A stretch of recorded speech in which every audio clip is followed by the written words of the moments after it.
Dr. Wendsler Nosie Sr. is a father to his children, papa to his grandchildren, and brother to all those who have loved and thrived and prayed and cried at Oak Flat.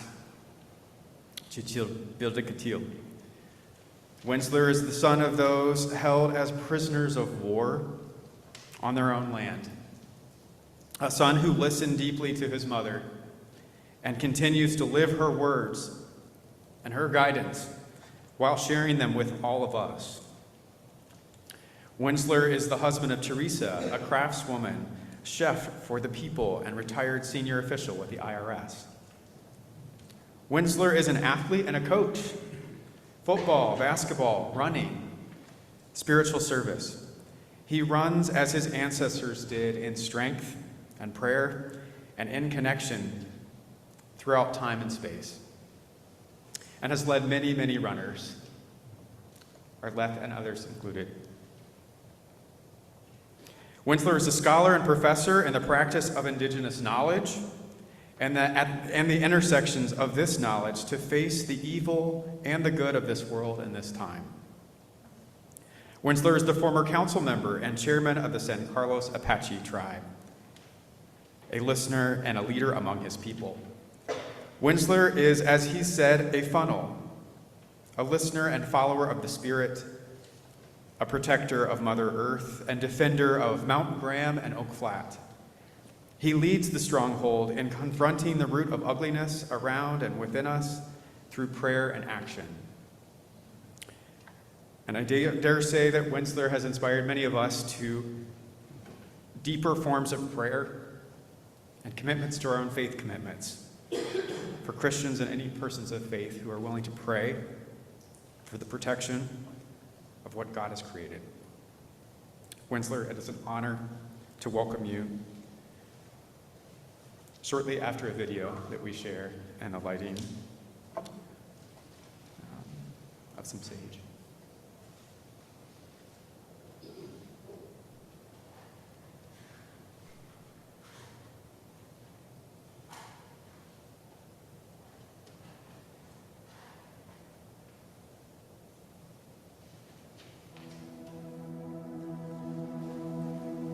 The best teacher to wake you up is Mother Earth. The best teacher is the water, the trees, the wind. To look outside and say, this is real. This is real. The best teacher to wake you up is Mother Earth. The best teacher is the water, the trees, the wind. To look outside and say, this is real. This is real. Without this, you can't live. That's when your true religion starts, because we're intertwined together. You know, we need them as much as, you know, they need us. But with respect. We work together. We help each other. So I just say that to the people out there. You already have it. You don't have to look for it. But go there and greet yourself. Go there, go there. And then as you're in those deep sleeps, it will begin to talk to you. Because the wind speaks through the trees when the trees make the noise. And then in a deep sleep, then it's translated. Then it gives you visions. There's times that the wind will hit the tree and it'll sound like somebody talking to you. That's what we lost, because we were colonized and we're all forced to live in this capitalist world.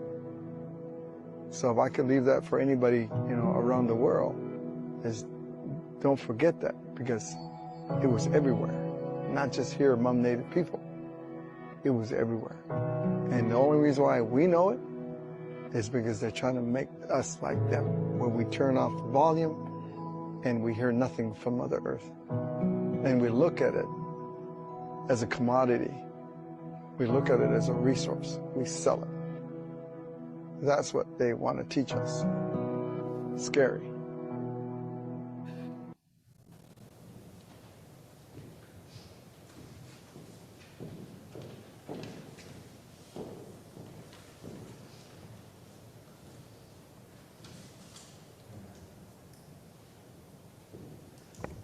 Wow. First of all, I want to say I'm really thankful to be here tonight. And I wish I could come for a different reason. But the reason why I come is because there's tragic things that are going on in this world and that we're not paying attention to. But before I get started, because this is different, it's not the same as a regular presentation, I guess you would say, or presenter up here. So I could just, if I could ask you just please stand with me. And if I believe this way is the east, correct? Or where's the east?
Okay, you could either turn around to the clockwise in the circle, then you can sit down.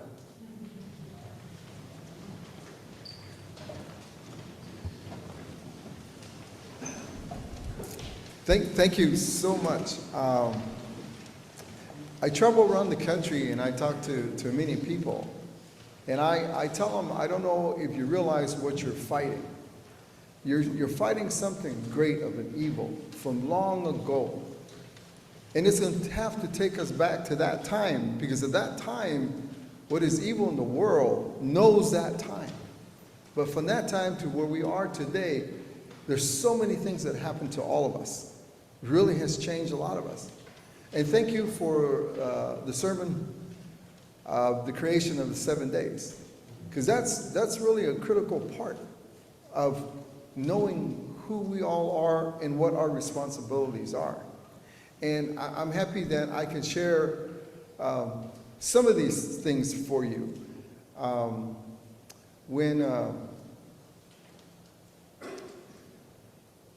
Recently, let me start with this. Recently, just 2 weeks ago, Donald Trump, the president, came out and was saying, why are they stopping this mining in Arizona? Because of all the millions of dollars and all the opportunity it's going to bring to the United States. So he hammered the Native Americans and he hammered everybody and called us activism and called us that we don't support America, we're not Americans, and we should be considered terrible, in other words. I mean, he uses his own words. So that's what he did all over the country, to talk about the issue that I'm traveling in this country to explain. Then we had a priest that attacked the Catholic nuns who came out to Oak Flats and spent 2 days there to really consume and really take in what's really happening, and then also to touch this place. But they were hit with that they're being backwards. How can they support these pagans? So that was the word that was used. Then recently, the former Attorney General Bill Barr comes out and says, he says that we're not going to stop anybody who prays within their own house or somewhere privately, but we're not going to let them access government land to pray. And so that's what he clearly says. But in these three, there's more information there that they talk about. And what's really alarming for us is that they're talking about a spirit. They're talking about you. They're talking about the creation. And that's really scary, the way they explain it today. You know, I'm talking like a week ago. And so we go back to our prophecies. And what our prophecies tell us, it's apparently happening. And it really scares us. And I tell people across the country that there's no way I'm going to lead my children or anybody in the wrong direction. There's no way. But my children and everybody are right behind me. So the song I sang is a really old, ancient song that we may be in this room, but our spirit leaves to where the Creator's at. So we're all there listening to the Creator speak to us. And then the song brings us back. But it talks about everything that's the creation in the world that is a great gift to us all.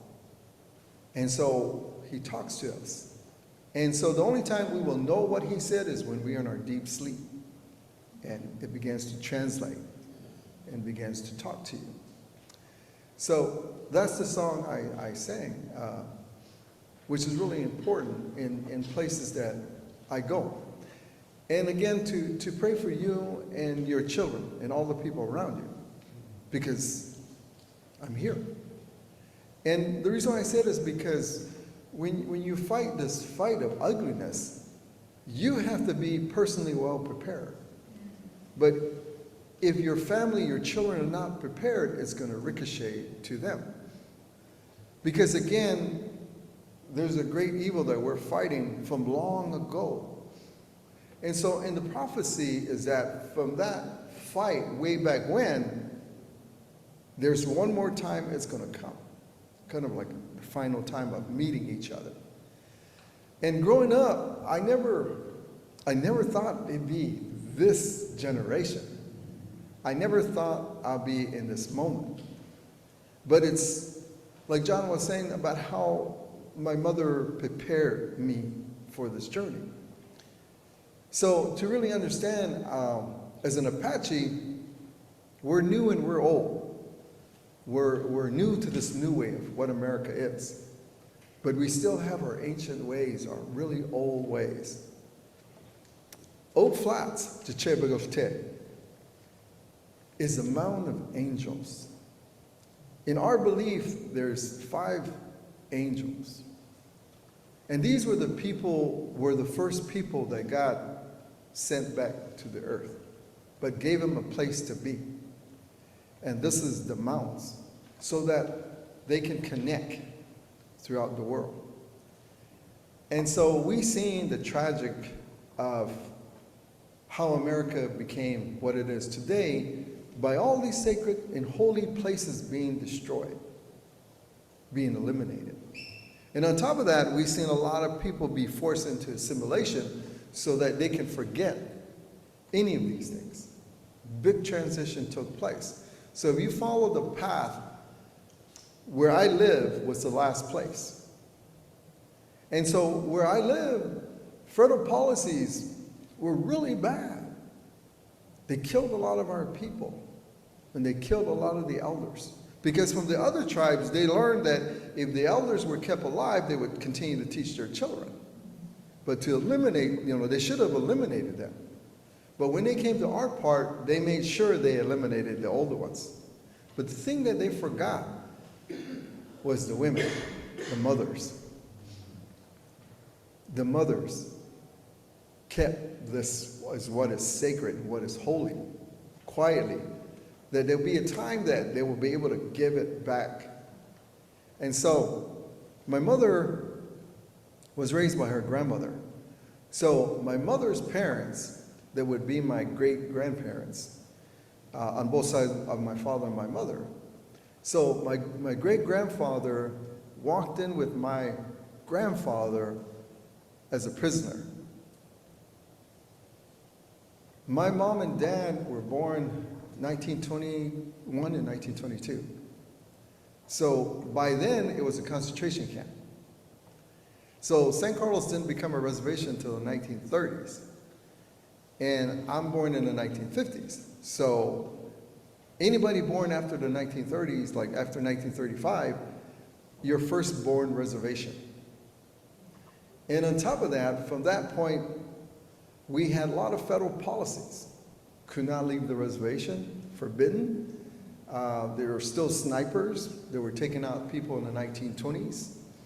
And so, as they were removing kids from the reservation, they still did that in the 1950s and 1960s. And it was called the relocation program. And so, I'm the youngest of 7. And it was really hard to see my mother lose her children. They were graduating in 1961, 62, and 63. Because every child was mandated to go. And that's why you have a lot of natives in the Bay Area, in Oakland, San Francisco, LA, Chicago, where all the people were pushed. And it was this assimilation program to continue to assimilate us. But I always remember in 1968 when my brother graduated, my brother actually had 2 cakes. One was because he graduated. The second one was because we could finally stay home. And that's when Arizona began to allow Native kids to come to school, because that's when the federal government stepped in and allowed colleges to get money to take Native people to go to school. So that ended in 68, but it didn't end officially until 1974, because up to 1974, my mother had to get approval from the federal government, the BIA, which was the War Department, and we had to inform this lady called Ms. Digney how many days we're going to be gone and when we're going to return. And if we were gone a day more, we were penalized on the reservation. But it ended like around 74, 75, because when Nixon came in, President Nixon, he gave us the Self-Determination Act, meaning that we could now decide from the bottom of our feet to the top of our head. So when we think about that day right now and go backwards to that day, man, the United States government must have been pissed, because it gave us the opportunity, it gave us a voice. But when it gave us a voice, everybody vacated, meaning that nobody wanted to come to the reservation because they didn't have control anymore, that the tribes can begin to dictate what we wanted for our children and what we wanted for ourselves. The reason why I bring that up is because I just want you to understand how recently that was for us, and why so many things are confusing for us that doesn't really settle right with us. And I tell people in Congress, when I speak to Congress, I have the right to say what I have to say, because if anybody can evaluate this country the best, it's us. Because we've seen the transitions that have taken place that hasn't been good. But we go back to the very beginning, when we, in this country, was one drum, one circle, one prayer. Now, it sounds better in our language, but in English, that's what it says. But what they say is that what was happening on the other side of the world came here. But the difference was it couldn't penetrate. And it told our people, I'll be back. From that day that happened, the people were watching. Didn't know how it was going to come. And it finally came. And our people seen things that we never seen before. And was really hard to really comprehend. Because a lot of our people thought these people were needed help. And there's no word how it is in English, but for us, they must be your relative, our relatives. They're lost. Go look. And so we confronted the people because to us, they were our relatives. Nikira, that means it's your relative. And that's how we approached things way back when, that you were a relative. But we didn't know what was coming behind that. And so all the ugliness started after that. And what we say is that we lost focus because we couldn't understand this way of life that was taking place. And so from that time, for us anyway, speaking for the Apaches, we're talking about, the mid-1800s, towards the later end of the 1800s.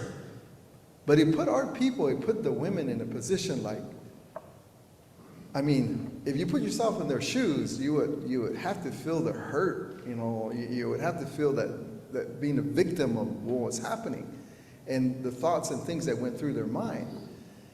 And they held ground, and trying to think good.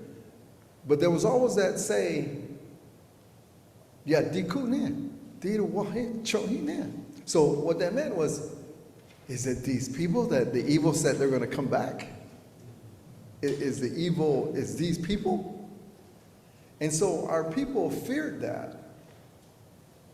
Because as prisoners of war and forbidden to do anything, that's all that had came to their mind. And so in the 1980s, the late 80s, was really like another birth for us. I became chairman of the tribe. And so, to let you know a little bit more, in San Carlos, there's 15 different bands of Apaches. We know each other from our different dialects. And so it was like a boiling pot. They brought all the Apaches from New Mexico, part of California, Mexico, and Arizona were all stuck as prisoners of war. And so I'm from the Chiricahuas. I'm a descendant of if you know Geronimo, I'm a descendant from his people. And so we were attacked really bad, eliminated more than a lot of different Apaches. So in San Carlos, I'm not the majority. And on top of that, they created what they call scouts, who work for the military. And so how it came to be, I became chairman of the tribe, not even being the majority.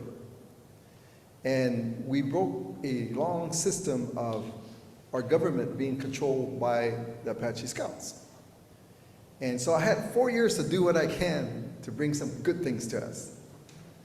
But in my first month of office, I got a call from Washington. So Washington, D.C. invited me to come. So when I came to Washington, they took me to the Pentagon, they took me to the Supreme Court, they took me to the Capitol, and they took me to the White House. And then before you know it, I was on a plane heading back to Arizona, and I was like, they didn't even ask me anything about my people. They didn't even ask me anything. And now I'm on a plane back to Arizona. So I was kind of embarrassed to share that with the people back home, because it kind of made me feel like they just wanted to see what I looked like, and kind of like a sideshow. So it was something not to be, talking about. But anyway, my mother and some of my aunties that are long gone, I came by, and my mother, of course, talks to me in Apache and says, "Hey, I heard you went, to Washington." She goes, "What happened?" So then, your mother, so you got to be honest. So told her what happened. Told her I didn't feel good. Told her that I felt like I was like a sideshow. But I'll never forget all their grins. They were like really starting to smile. I thought they were kind of like laughing at me. And then my mother just, got up and she started pacing, the floor. And then they're all talking in the language. And anyway, what they were saying was, it's here. Now we know. Now we know. Hey, she was sing. So he went there and he seen it and he heard it. Now we know. And I just remember they were like so happy. And so what my mother said was, "Son, that's a good thing. That's a really, really good thing." She says, because number one, it shows that they're afraid of us. She goes, because they showed you every power that they had. And everything that they showed you, we know that we can't compete against that. She goes, but what they didn't show you was the love for their own people.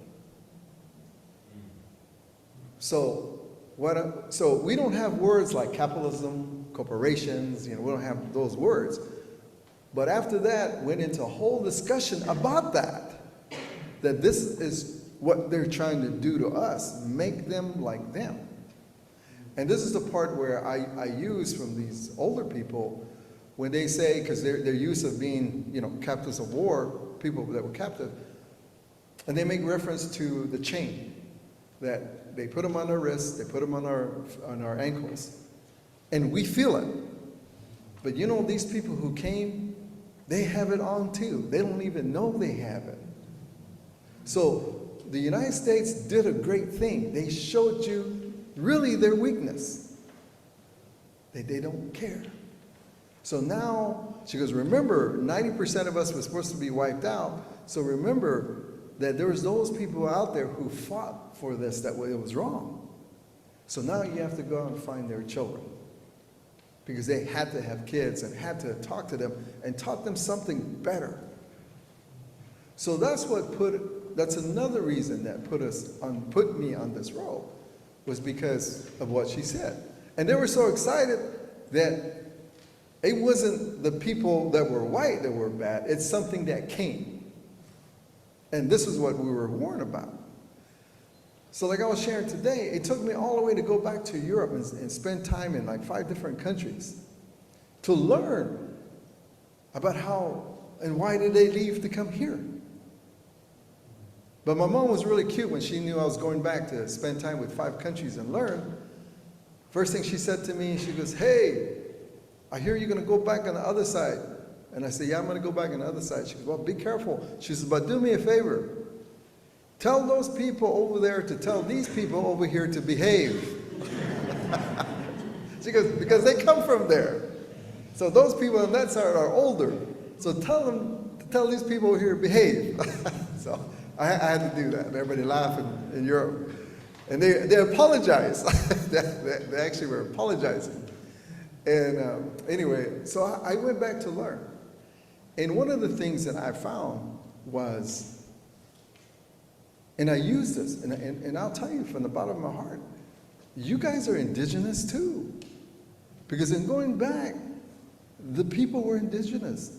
Whether they were involved in their religious faith, their Christian ways, there were a lot of them that still had their ways. And then there were those that still felt like they didn't have to be that because they were taking care of the earth.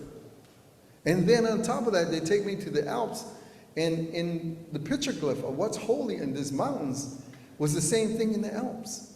Same thing in Africa when I went. Same thing. So this one deity called Spanje is what is seen around the world. And for us, that's when God, as you were speaking earlier, also created ways to take care of this precious gift that he's given all of us. So I remind people, in adding on to what you said, is that all this was created, but we had responsibilities too. It's like you taking care of your home. It's like you taking care of your yard. You taking care of something that you have. You have to take care of it. You have to understand what you have. So for us, the brown people were given from God the ability to understand Mother Earth. That was our job in the beginning. Take care of Mother Earth. This is what I'm giving you in your prayers, in the way to understand and converse, through this.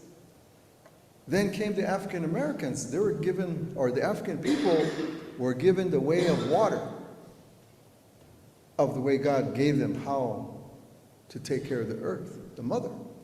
Then the Asian people were given the wind. And the white people were given fire. So for us, that was the 4 greatest gifts that God gave us all in how to care for the earth. But what was also told to us was that we would all somewhat abuse it. But there's going to be one that's going to abuse what God gave us. But it's going to take a time where now they refer back to burden baskets, but in this case I'll say a bucket. That in this bucket, there's what God gave us. But now we have to go back and pour it to balance because we're out of balance, to bring back and heal. So that goes back to the beginning. So when I have someone come argue with me when I'm at the holy place, they tell me, why do you do this? Because you know at the end when the corporation people die, and if they die at the same time you die, they can all be at the pearly gates with you. So why are you arguing? Because God is a forgiving God. God will do this and God will do that, and you know. So I hear that, and they just keep they get my mind going about the ancient teaching. And so I turn to him and I say, you know, I never argue with anybody about religion because it's not my place. Because I was told that there's all these trails and it leads to the top. It goes to the same place. So don't ruin anybody else's trail, but it all goes to the same place. I said, but I have a question. I said, do you believe that like a mother and father is important? And he goes, yeah, sure. I believe that. I said, do you believe that anything that we do, there's like always males and females? And he goes, oh yeah, I know. Yeah. He goes, why are you asking me that? I said, well, I'm just making sure we understand each other. Then he says, then I say, so we're in agreement with that, right? And he says, yeah, I agree. I said, okay. I said, well, you're forgetting something really important. And I said, and I'm not here to defend you, offend you or anything. If I do, I apologize. I said, but I'm just telling you, because you told me your belief, I said, I just want to tell you ours. I said, God created the earth. And in us, the earth is called Nagosan. And Nagosan is the mother. So when my daughter came to me and she had a wooden box and there were 2 eagle feathers and there was a blue stone and a white stone, she came to me and she gave it to me and she said, Dad, cool, you know. So I got it and I opened it and I just cried and I hugged her because what she told me was she was pregnant. And so now she has the responsibility of raising her child in her, and we all have a responsibility. But now comes the birth of the child where the child's going to leave the mother. So for us, it's important that we have a father cut the umbilical cord. And then when the father cuts the umbilical cord, then as a grandfather, I come in, and in this case, it's my granddaughter, Shayu. So in this case, I took the white stone with the feather and I gave it to her. And I blessed her and I gave it to her. So what that means is that she's reconnected to Mother Earth. So Mother Earth now becomes the mother. So when it's a boy or the girl, we're given the stone because that's the birth into the mother. So the child from that point is raised knowing that it's Mother Earth. Because if you look at everything the earth does, it gives life. It gives life to all of us. So the United States government says to us with Resolution Copper, out of this whole court case I'm involved, says, well, what's the immediate harm?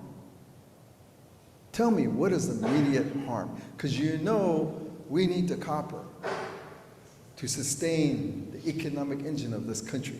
You know we need that. So explain to me what is the immediate harm. And I'm like blown away by that question. And I start realizing, oh, wait a minute, you know, we probably were taught different. Because I'm standing there like, billions of water is going to be contaminated. Animals and plants are going to die. Trees that can give food like crazy, medicine plants are going to all die, going to be gone forever. You can't even find it in like a 150-mile radius in Arizona once it's gone. And that billions of water that go underneath the earth all the way to Yuma, Arizona, all going to be gone, all going to be contaminated. And then they're dewatering and putting water wherever. And I'm looking at them, and they say that question, well, tell me what's an immediate harm. Now, it's a hard question because I'm thinking about all of us. Because we are 70% water. And everything above the earth, our plants and everything, our animals, they're 70% water. And the geologist's report shows that 47% of our water is contaminated on the earth. And the United States is asking me, what is the immediate harm? So it took me a while, because do I answer for you guys or I do not answer for you guys? And I'm like, no, I gotta answer for everybody. And I'm sitting like blown away by this country that they don't even know what's immediate harm. Then you look at the priority list. Copper, gold, every other mineral, and water is not even on that priority list for this country. Wow. That's scary. And in my court case today, that's the big question. Explain to us what is immediate harm.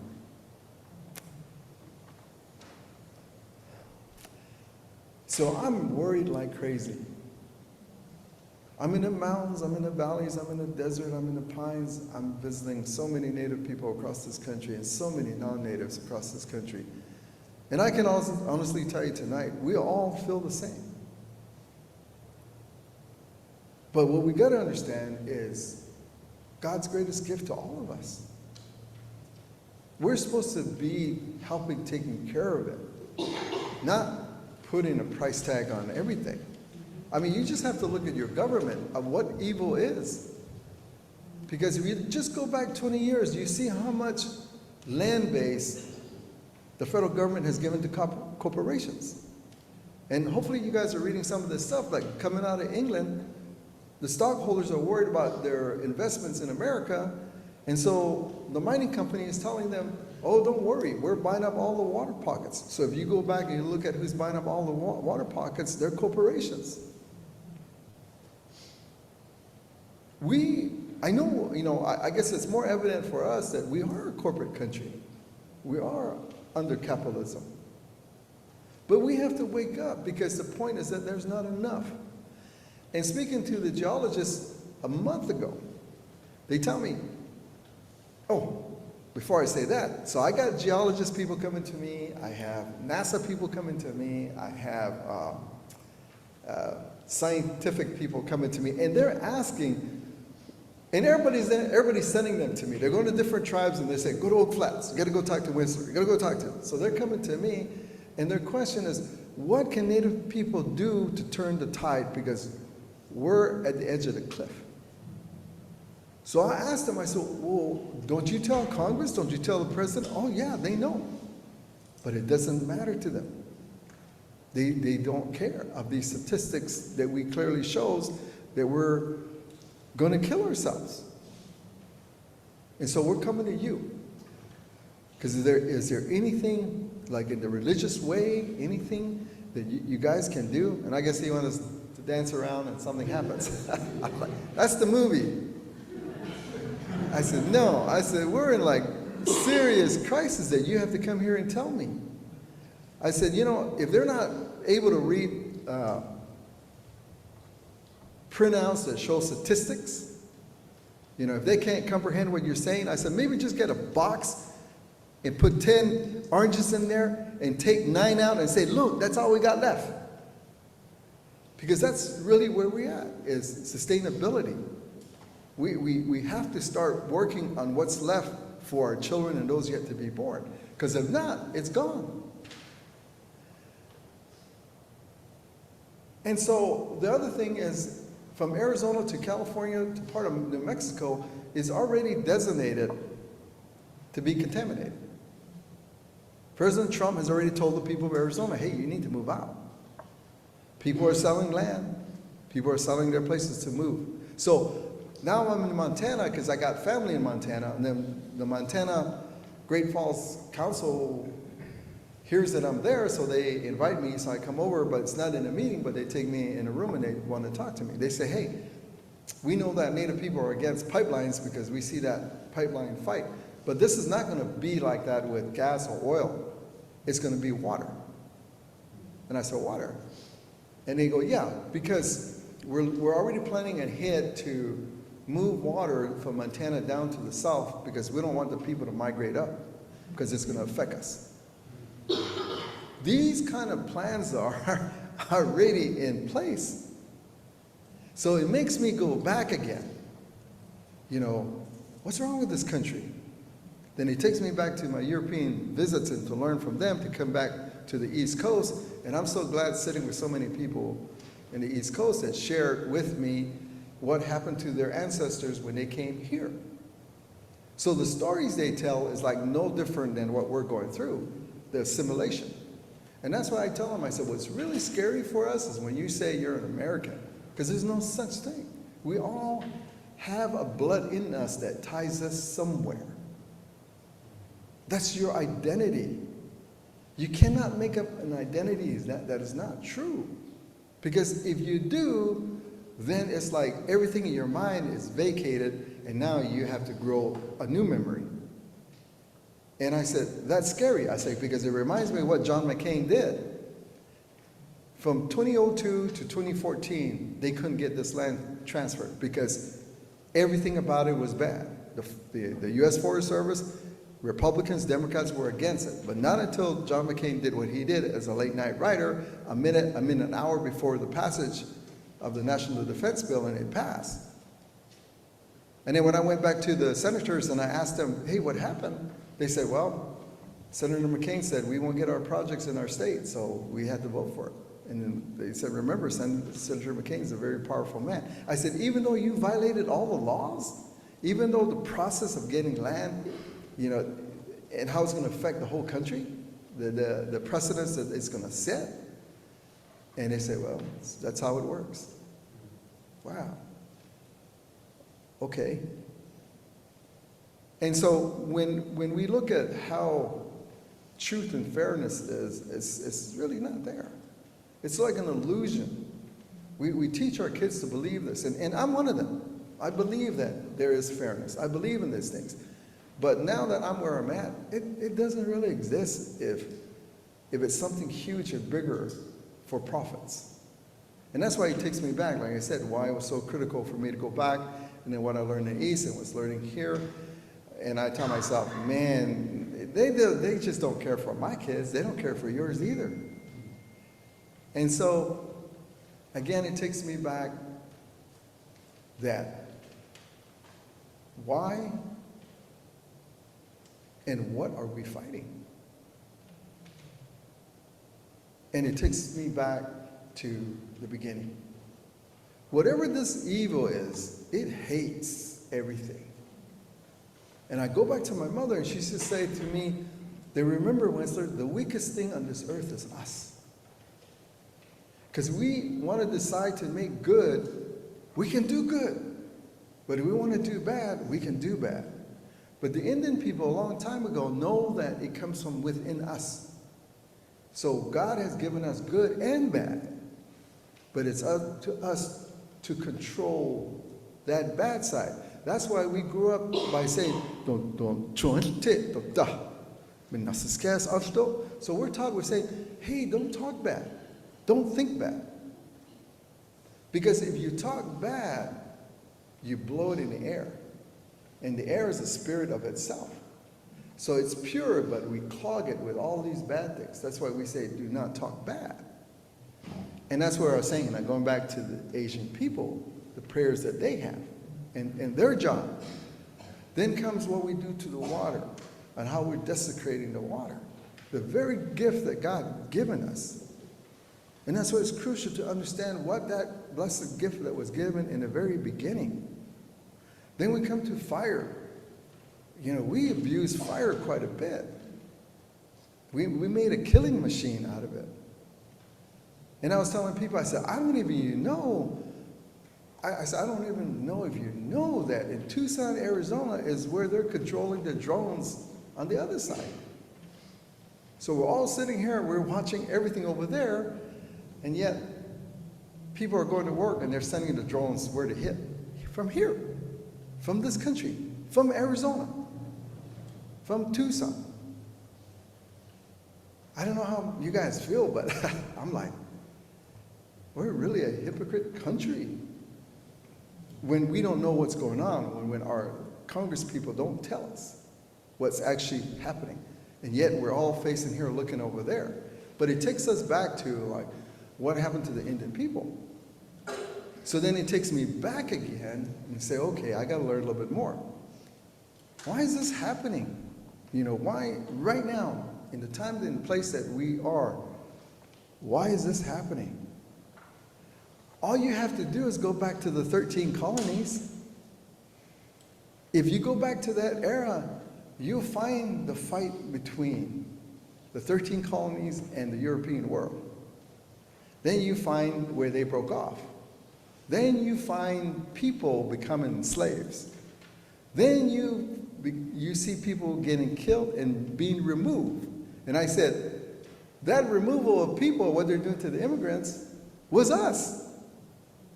Because that's where everybody was moving out of the East and forced to Midwest and further on where they're displaced.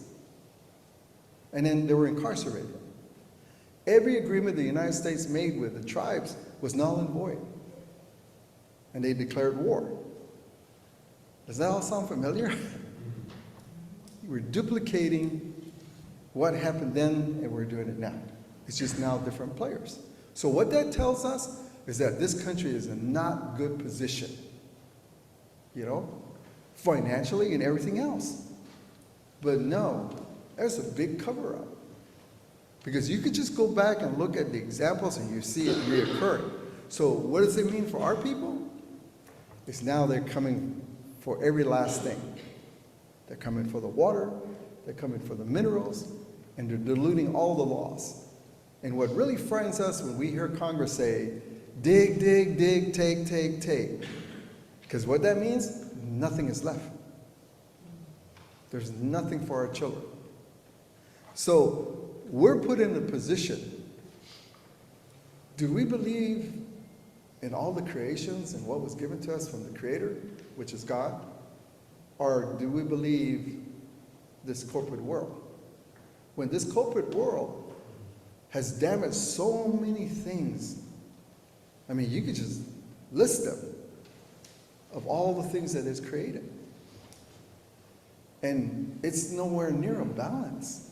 So I say, how can we keep in this way of life when it's not only killing people, it's killing the land itself. And it's going to kill all of us. And we're doing it. Where it brings fear in every ugly word that we all have to live with, that we make ourselves afraid from it. Because our people say, there's a reason why these people came from the other side of the world here. And they go back to the point that in those bad times they were praying for a better time, better way. Give us a chance. So if you look at this country, it is a diverse country, diverse with so many different people that we have ties all around the world. And that if we would do it right, all the fear would go away. If this country can be what it says it could be, then there'll be healing all the way around. That's what, to me, God gave us. This is what the Indian people look at. This is what we look at. So what I'm saying is that we need you guys as much as you need us, if we believe. But if we don't believe, and we believe this corporate way, that's the wrong road to be on. Those gifts that they have can be used for the right reason. But somebody abused it, someone took it, and made it the principle, made it the guiding tool for all of us. Well, I travel around the world and around this country, and there's not enough. There's not enough. And it's scary. And that's why I say Congress will never have Native people speak before them, because we are that first chapter. They can say all the things they can say to everybody, well, go back, go here, we're going to cut you off. But they cannot say that to us. And so I ask people, help. We have to unify. We have to work together, because we have an identity crisis. But it has to start with ourselves first. Where do we actually stand? Because it is a personal journey to a sacred unity. And for us, we see that there's we call it a spiritual arrow, because it's an enemy. And you got to hit it with a spiritual arrow. So what I tell Indian people in this country, we're not going to win this battle. We're not. I said, but there's a way. I said, because everyone before us fought this fight, but it took something from them.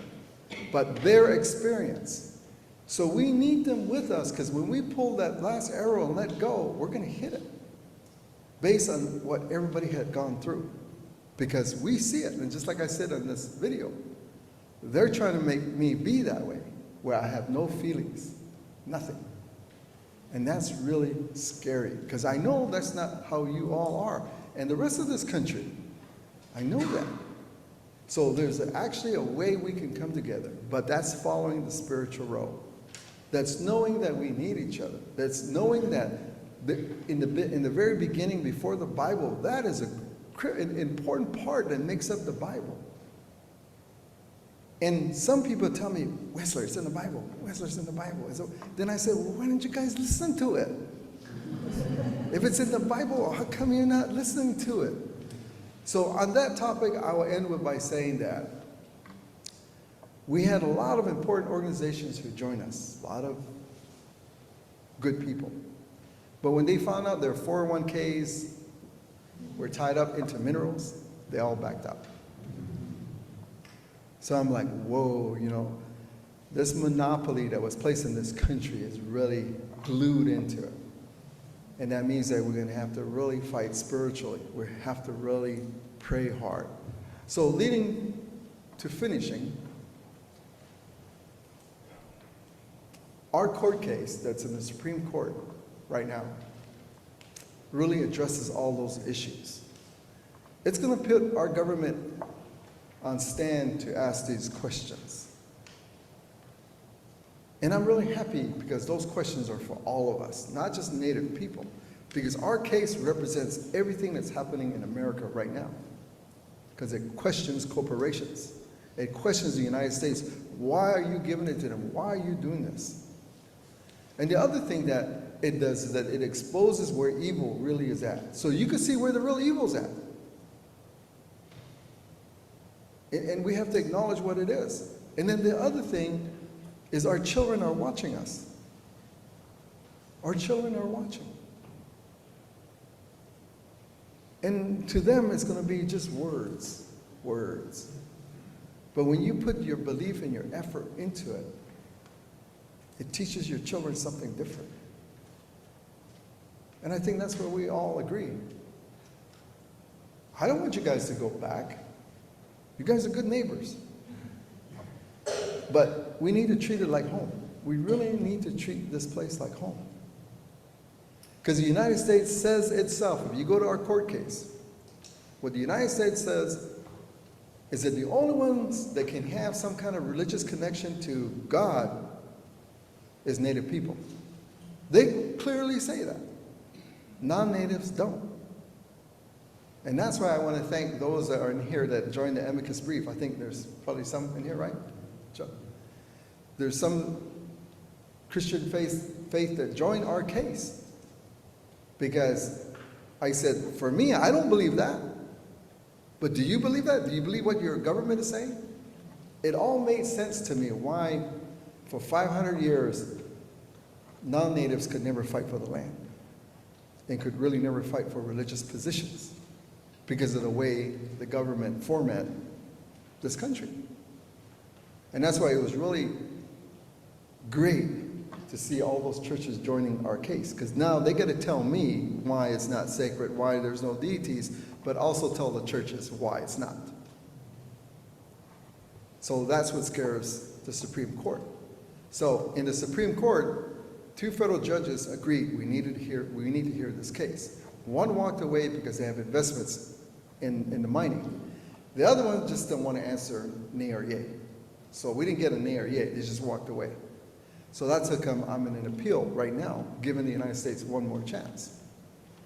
But people, this place is the home of the angels that you speak of in the Bible.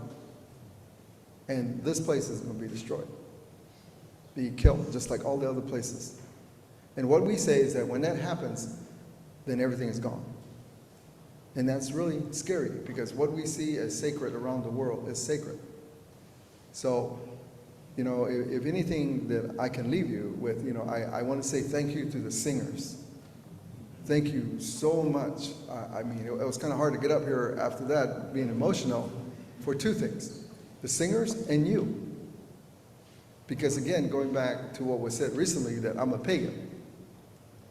To bring those old ancient words back, to discredit us again, and to have everybody turn away from us. And to know that, and I'm keeping track, this is the 27th church I get to speak at. So thank you, because before that, nobody would let us speak in the churches, because we're not Christians. And yet the way we explain it is that the way God intended us to be, we still are that. And we recognize that there is a Jesus, but we say that Jesus came for those who are disobedient. He came to teach them what they forgot. And so I said, we still hang on to what God gave us, to what we're supposed to be. Take care of what He blessed us with. And so, again, I was real thankful to the singers, because when I went back to Italy, these old elders came and they had their drums and the flutes, and they actually were kicking them out of the church. And I asked, well, what's that? They said, no, that's like they do that when somebody comes like of importance, and it's their ancient song, their ancient. So I turned to the organizers in the church. I said, well, I'm not going to speak unless they play. So we had I don't know if you guys been to Italy, but they argue a long time. And but anyway, I got them to switch. And so I actually brought them in front of the whole church, and they did their song. And that's what it reminded me of the welcome, because they said the songs are very important. It's a welcome because it speaks to everything. So I want to thank you for that, and I want to thank you also for allowing me to speak to you here in church, because again, this is no different than us when we have our ceremonies and when we come together, because we preach the same thing. It was just all the wrong misinformation that was put out there about us, but yet you'll find us very, very strong in our religion. And that's why I said, by just going outside, and that's what my mother used to do to me, just take me outside, listen, see, and hear, and smell. She said, this will not lie to you. You could hear so many different things, but this here, it needs you. It needs us. We need to take care of it. So what's really sad for me today, from those days in the 1960s, and I see what's airborne now, what's coming off tailings from minings that are killing plants, animals are gone, certain insects are no longer there, trees' arms are falling. It's just a big change from the 1960s. And then with that, with all the mining and what they're taking and what we're giving away from what our Congress is doing, is just terrible. So I know that the way we're going to win this, meaning that to survive, is the fact that we really have to believe in what God is and who God is and what He made us to be. And we have to really come back to that strong, because that evil is going to meet one more time, and it's going to dictate the next 50 years. And that's why, again, I share with people that right now in the federal court case, there's no case like this except ours that addresses all these issues, and I don't see any coming up behind us. And so we have to really make all the effort that we can. So if anything, I would just ask all of you, to keep us in prayer, keep the federal judges in prayers, that they hear this case, because it's a very important one. And again, Thank you so much for the time and opportunity, and it was great to be with you. And we can make things happen, because I came here and spoke at Goshen College, and nobody knew about Goshen. Nobody really knew about Indiana.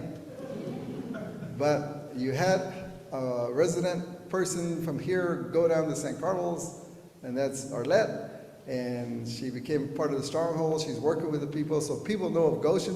And on top of that, a real precious town, she became the head cross-country coach. And so everybody knows about Goshen more so now. So if you ever go through St. Carlos, you see a Goshen sign, you know who put it there. So, but again, thank you for having somebody from here be a part of us down there, and it really ties us closer. And everybody's asking about this place because I'm here also. So anyway, thank you. Yeah.